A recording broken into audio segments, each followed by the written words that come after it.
Good morning बच्चों। कैसे हैं आप सब? अच्छे से हैं?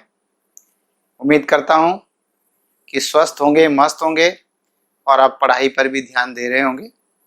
+1 कॉमर्स में अकाउंटेंसी का टॉपिक चल रहा है, अकाउंटेंसी सब्जेक्ट चल रहा है। आज हम एक नए टॉपिक को स्टार्ट करने जा रहे हैं और टॉपिक का नाम है books of original entry, cash book. इससे पहले जो चैप्टर कराया वो भी यही नाम था, बुक्स ऑफ ओरिजिनल एंट्री, लेकिन वहां पर नाम था जर्नल और अब यहाँ पे थोड़ा बदलाव आ गई है, कैश बुक। देखिए बच्चों, मान लेता हूं जर्नल के अंदर क्या होता था। एक और बताऊं जो आप सारे बुक बोर्ड पे ना देखें, जहां मैं कहूं वहीं देखते रहे, क्योंकि हम सारे पर पहुंचेंगे, एक एक करके पहुंचेंगे। ये जर्नल है। जर्नल एक ऐसी सड़क थी, ऐसी गली थी, ऐसी पाइपलाइन थी जिसमें से सारी एंट्रियां गुजरती है। जैसे कि कैश टू कैपिटल, मालिक ने पूंजी लगाई तो कैश आया, जर्नल में लिख दिया। माल खरीदा, जर्नल में लिखा। नगद खरीदा चाहे उधार खरीदा, इसी तरह से माल बेचा, कुछ भी करो आप सब जर्नल से करते थे। अभी तक हमने आपको यही सिखाया। अब मैं अगर आपसे एक सवाल रखूं आपके सामने कि मुझे, जैसे मैनेजर हो आपके, आप अकाउंटेंट हैं और आपके मैनेजर साहब आते हैं, कहते हैं आपका नाम लेकर कि एक बार मुझे ये बताओ ना, अपने पास कैश कितना है। तो आप कैश कैसे बताओगे? या तो तिजोरी खोल के बताओगे लेकिन सही मायने में तो बुक्स बताएगी ना। तो आप क्या करोगे? अगर आपने इससे आगे की बुक्स नहीं बनाई है अभी, जिसको लेजर बोलते हैं, अभी मैंने सिखाया नहीं तो मैं मान के चलता हूं अभी हमने बनाई नहीं, तो आपने सिर्फ जर्नल बनाया है। जर्नल में आप क्या करेंगे, जहां जहां कैश डेबिट है वो आया है, जैसे कैश डेबिट आया, यहाँ कैश क्रेडिट गया है, यहाँ कैश डेबिट आया है, ऐसे करके एक एक एंट्री देखते जाओगे। Cash cash cash cash cash cash, कहाँ पर कैश है, कहाँ पर कैश है। और अगर एक रजिस्टर में, जो जर्नल कह रहा हूँ, जिसमें 300 पेज हो, 400 पेज हो, आपको सारे पेजों में से घूमना पड़ेगा और तब आप मैनेजर को बता पाओगे मैनेजर साहब इतना कैश है। और फिर आराम करोगे, थक गया जी, थोड़ा सा एसी चला ले, पंखा चला ले। इतने में मैनेजर कहते हैं यार मुझे सेल्स और बताओ ना, सेल्स कितनी है। ओहो, ये तो रामायण फिर चालू हो जाएगी। शुरू से देखना, सेल्स सेल्स सेल्स सेल्स कहाँ पर है। और कई बार तो आंखें यूं हो जाती हैं और एक पेज अगर बीच में चिपक के चला गया या थोड़ा सा झपकी आने की वजह से क्रॉस हो गया तो आपका सारा सिस्टम ही खराब हो गया। जैसे कोई नोट गिनता है 100 के नोटों को, वो कई बार बीच में कोई बोल पड़े तो यूं नहीं करता, चुप भाई चुप, थोड़ी देर रुक जाओ, तो वही समस्या आ जाती है। तो मैं आपको समझाना क्या चाहता हूं कि जर्नल हमने बनाया लेकिन हमने मुसीबत मोल ले ली। वो मुसीबत क्या मोल ले ली है कि जर्नल में तो कुछ भी चीज ढूंढनी हो तो सारी एंट्रियां देखनी पड़ेंगी, ये तो बड़ा काम टेढ़ा हो जाएगा। अब हम क्या करते हैं, अगर मैं आपसे बात करूं, आपसे पूछूं ज्यादातर एंट्रियां किस बात की होती होंगी? ज्यादातर होती होंगी कैश और बैंक की। ठीक है, किसकी? कैश और बैंक की, दोनों को एक मान लेता हूं, कैश है बैंक है, दोनों को मिला के बताइए कितना परसेंट होती होगी, आइडिया लगाओ। कितने कह रहे बच्चे? कहता है जी 80%। नहीं नहीं, 80 छोड़ो, 80 हो जाएगा, कम कर लो, 50 मान लो। चलिए, हमारी कैश की एंट्रीज 50%। ओके, फिर उसके बाद बाकी एंट्रीज किस चीज की बचेंगी? बोलिए बोलिए। हाँ ठीक है, गुड्स से संबंधित, माल खरीदना, माल बेचना, माल का वापस आना, माल का वापस जाना, यानी ये गुड्स से संबंधित। तो ये purchase, sale, purchase, return, purchase, ये जो है ये 3-4 अकाउंट है, इसकी भी मैं 30% मान लू कि 30% एंट्रीज की होती है। ठीक है, 30 मानो, 20 मानो, कुछ तो मानो, और बाकी सब अलग जो बच गए वो आपका 50 और 30 80 हो गया, तो बाकी अपने आप ही 20% हो गया। बाकी क्या बच गया? 20% हो गया। तो बाकी को मैं 20% क्या देता हूं, ये मैं आइडिया बता। 50% मेरी कैश की एंट्रीज होती होंगी, 30% मेरी गुड्स से संबंधित होती होंगी और 20% बाकी बच गई होंगी। तो अब क्या करें बेटा? क्यों नहीं जर्नल की बजाय इतनी बुक्स लगा दे? क्या ये सिरदर्दी नहीं होगी? हाँ होगी, लेकिन अगर संस्था बड़ी है तो वहां पे सिरदर्दी नहीं बल्कि ये सहूलियत होगी। हाँ बिल्कुल, बहुत छोटी संस्था है, बहुत कम एंट्रीज होती हैं, तो वहां पे तो जर्नल से काम चला लो। लेकिन अगर व्यवसाय का आकार बड़ा होता जा रहा है तो ऐसे में बच्चे आपको इन बुक्स की मदद लेनी चाहिए। यानी जर्नल को टुकड़ों में बांट दिया, हिस्से कर दिए। क्या कर दिया? जर्नल में से जो भी कैश की एंट्रीज होंगी या बैंक की एंट्रीज होंगी, मैंने क्या कहा, जिसमें पैसा कैश या बैंक आता हो जाता हो, अब उसका जर्नल नहीं बनाना। तो जर्नल की बजाय कैश बुक बनानी है। यूं समझ लीजिए जर्नल के ही टुकड़े कर दिए हमने। ठीक है, ये नहीं कह रहा कि कोई जर्नल बनाए, जो जर्नल बनाना बना सकते हो, लेकिन अगर बिजनेस बहुत बड़ा है, बहुत बड़ा, तो ऐसी कंडीशंस में आपको इन किताबों को बनाने से बेनिफिट होगा। तो देखिए कैश बुक, ठीक है बेटे। फिर उसके बाद मैंने कहा था परचेज की, सेल्स की, इनकी भी बुक्स बना दो। एक की परचेज बुक, एक सेल्स बुक, एक परचेज रिटर्न, एक सेल्स रिटर्न, ये बुक्स भी बना दो। ठीक है, अगर इतना मोटा जर्नल होता था और उसमें से 50% कैश की एंट्री होती थी तो कैश का अलग बुक लगा दी, उसको कैश बुक बोल देते। तभी तो इनको बुक्स ऑफ ओरिजिनल एंट्री कह रहा हूं, क्योंकि जर्नल भी ओरिजिनल एंट्री थी और ये भी। ये ओरिजिनल क्यों है? या तो जर्नल में लिखो अथवा इनमें लिखो, तो ये जर्नल ही की जगह बन गई। अच्छा, ये 4 बुक्स हो गई। इनमें क्या लिखेंगे मैं बाद में बताऊंगा, मोटे तौर पे बता देता हूं। परचेज बुक में केवल उधार परचेज, सेल्स बुक में केवल उधार सेल। चलो एक लाइन तो अभी बता देता हूं, मैंने उधार शब्द क्यों बोला, मैंने टोटल परचेज क्यों नहीं बोला?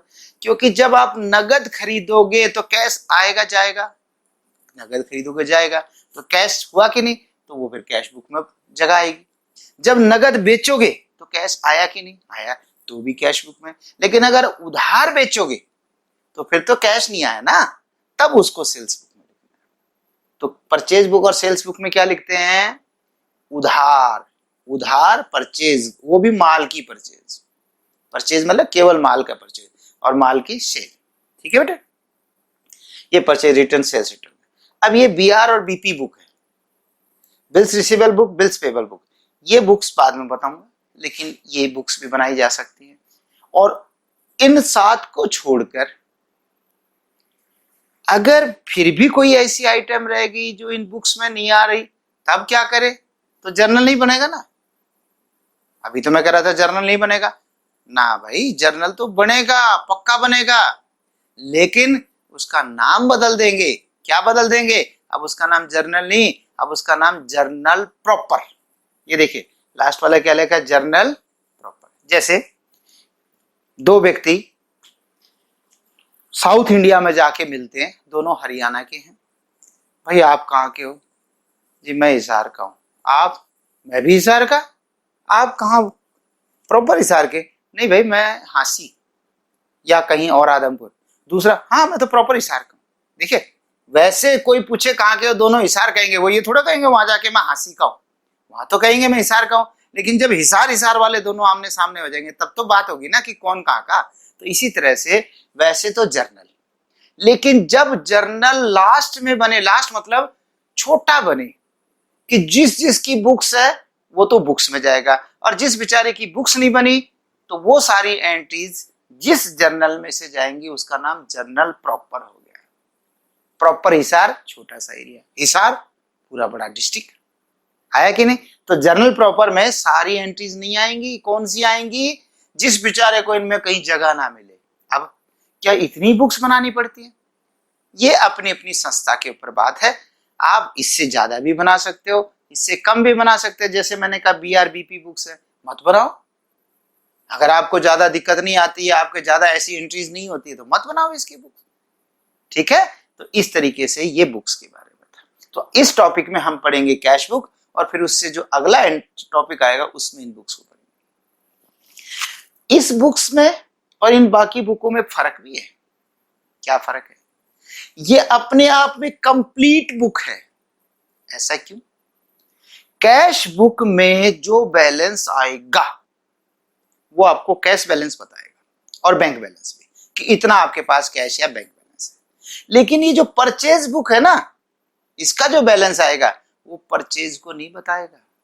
तो क्या बताएगा? सिर्फ उधार परचेज को, क्रेडिट परचेज को बताएगा। क्यों? नगद परचेज कहाँ है? नगद परचेज तो कैश बुक में। तो बेटे जब मान लीजिए एक परचेज इधर गई, एक इधर गई, एक इधर गई, एक इधर गई, तो क्या ये टोटल परचेज को शो कर रहा है? नहीं, ये केवल उधार परचेज को शो करेगा। इसी तरह सेल्स बुक, अगर कोई नगद सेल कर दिया तो ऊपर जाएगा कैश बुक में, उधार सेल करा तो नीचे, नगद सेल ऊपर, उधार सेल। तो क्या ये सेल्स बुक टोटल सेल बता सकती है? नहीं। तो क्या बताएगी? हाँ, उधार टोटल बता सकती है कि जी टोटल उधार कितनी है। ठीक है, ऐसे। और फिर सेल्स रिटर्न बुक और परचेज रिटर्न बुक, ये आप जानते ही हैं कि जब माल खरीदा है और वापस देना पड़े तो परचेज रिटर्न बुक में आएगा, और बेचा हुआ वापस आ गया तो सेल्स रिटर्न बुक में आएगा। ठीक है बेटे, इस तरीके से होगा ये। जनरल प्रॉपर क्लियर हो गया? चले आगे, क्योंकि हमारा टॉपिक फिलहाल कैश बुक का है तो मैं कैश बुक पे ध्यान दूंगा। तो major books use in business, जो बिजनेस में ज्यादातर लोग यही बुक्स यूज करते हैं। चले आगे। अब है एडवांटेज और स्पेशल पर्पस सब्सिडी बुक्स। इनको ना सहायक पुस्तकें कहते हैं, सहायक। ठीक है, तो अब सवाल आया कि ये पुस्तकें क्या फायदा है करके। मैंने एक जर्नल के बजाय कई किताबें लगाई, वो लगा दी, बुक्स लगा दी, क्या फायदा होगा, क्या एडवांटेज है? पहला है division of work according to ability. Division of work, काम कार्य का योग्यता के अनुसार विभाजन। भाई एक संस्था में क्या सब बराबर नॉलेज रखते हैं? कोई 5 साल से हमारे यहाँ काम कर रहा है, एक अभी अभी नया आया, सर मुझे भी नौकरी पर रख लो ना, क्या वो उसका मुकाबला कर लेगा? हो सकता है उसका बैकग्राउंड भी कॉमर्स का ना हो, दूसरे का बैकग्राउंड कॉमर्स का हो। तो ऐसे क्या करते हैं, जब हम अलग अलग बुक लगा देते हैं और बड़ी संस्था होती है तो एक आदमी को एक ही काम दिया जाता है। अब देखिए बच्चों, मैं एक तो तुमको इशारा सिखाऊं और एक अभी सिर्फ एक सिखाऊं, एक सिखाने में ज्यादा टाइम लगेगा या सब सिखाने में ज्यादा लगेगा? ऑब्वियस सी बात है, सब सिखाने में ज्यादा लगेगा। तो इसीलिए जब हम बांट देते हैं तो एक काम का एक हिस्सा एक को मिलता है, इसलिए उसकी योग्यता के अनुसार जो जैसा होता है उसको देते हैं। ठीक, इंक्रीज इन एफिशिएंसी, इसी के साथ ये दूसरा पॉइंट बन गया। अगर आप काम सबको अलग अलग दोगे और वो भी पूरा काम दोगे या पूरे काम का एक छोटा सा हिस्सा दोगे, एक हिस्सा। देखिए ना, जर्नल बनाना टेढ़ा है, क्योंकि जर्नल में तो सारी एंट्रीज आती है तो आपको सारे नियम आने चाहिए, और कैश बुक में तो सिर्फ कैश के संबंधित नियम आने चाहिए। तो देखिए आ गई ना फर्क। तो क्या है, जब एक व्यक्ति एक काम का एक हिस्सा करता है और उसको बार बार बार बार बार बार करता है, वो इतना तजुर्बेकार हो जाता है। मैंने एक बार देखा, कोई जो छोटे छोटे वीडियोस आते हैं यूट्यूब वगैरह में या लोग भेज देते हैं व्हाट्सएप पे, एक आदमी दूध को ऐसे फेंट रहा और ऊपर तक ले जा रहा। अब मेरे जैसा करे तो दूध गिलास में तो बाहर छोड़ो, बाहर ही सारा खिट जाएगा। अगर उसका इतना तजुर्बा, यूं का यूं फेंट रहा उसको, तो तजुर्बे की बात है।